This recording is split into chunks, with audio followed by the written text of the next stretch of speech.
जो कल के क्लास में हम सेल थ्योरी के बारे में जाने थे कि स्लीडन और स्वान ने बताया कि सेल का सोर्स नहीं बता पाए वो दोनों कि सेल कहाँ से आया है।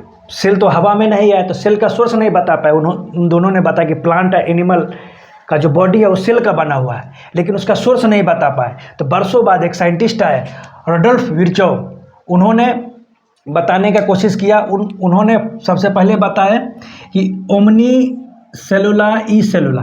ओमनी सेलुला ई सेलुला का मतलब है दोस्तों, explain the new cell are formed from division of pre existing cell. Rudolf Virchow ने बताया कि जो नई सेल है ना वो पुराने सेल से बनता है।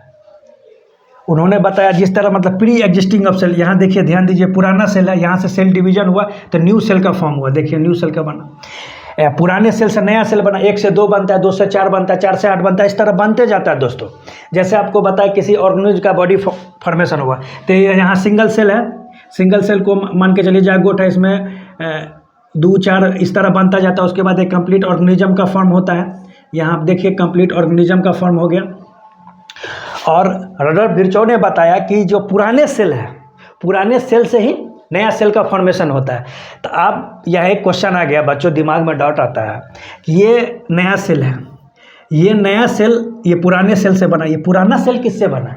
यहाँ तो ये डाउट आ गया ना। इन्होंने ठीक है बता दिए कि पुराने सेल से नया सेल फॉर्म करता है, हमने मान ली, लेकिन पुराना सेल कहाँ से आया?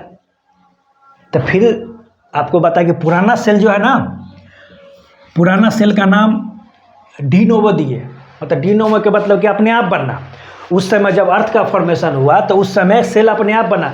इस तरह इन्वायरमेंट का कंपोजिशन था जो बायोमोलिक्यूल्स अपने आप एक सेल का फॉर्मेशन हुआ, तो उसका नाम जो है ये जो सबसे पहला जो सेल है उसको डी नोवो कहते हैं। एनसीईआरटी में लिखा हुआ मिलेगा डी नोवो, आपको डी नोवो लिखा मिलेगा। तो डी नोवो का मतलब होता है अपने आप बनना, सेल्फ फॉर्मेशन, अपने आप बना।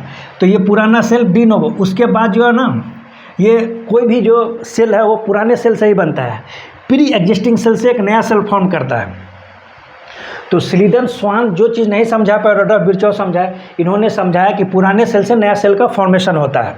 अब पुराना सेल कहाँ से आया? तो इन्होंने बताया डी नोवो। उस समय जो है अब बायोमोलिक्यूल्स की अर्थ जब बना था, बायोमोलिक्यूल्स अपने आप एग्रीगेट होके एक साथ होके सेल बना। तो उसी सेल से जो पुराने सेल है उससे नया सेल का फॉर्मेशन होता है। उसके बाद अभी के डेट में जो सेल थ्योरी का जो है आपको बताने जा रहा है कि cell theory as understood today is all living organism are composed of cell and product of cell. सभी लिविंग ऑर्गेनिज्म, प्लांट हो या एनिमल हो, सब जो है सो सेल के बने हैं या सेल के प्रोडक्ट के बने हुए। कल आपको बताया डिटेल जानकारी दी है कि सेल प्रोडक्ट के बारे में। सेल प्रोडक्ट क्या होता है? Lipid, carbohydrate, protein. आपको बताए थे प्रोडक्ट ऑफ सेल क्या होता है पिछले क्लास में। अगर कोई डाउट हो तो क्लास के बाद आप पूछ सकते हैं। उसके बाद all cells are arise from pre existing cell. इसमें देखिए जो भी नया सेल बनेगा वो पुराने सेल से बनेगा। जो भी नया सेल बनेगा पुराने सेल से बनेगा। पुराने सेल डी नोवो से बना हुआ है। सेल पहले उसका टर्म दिया गया डी नोवो। डी नोवो का मतलब अपने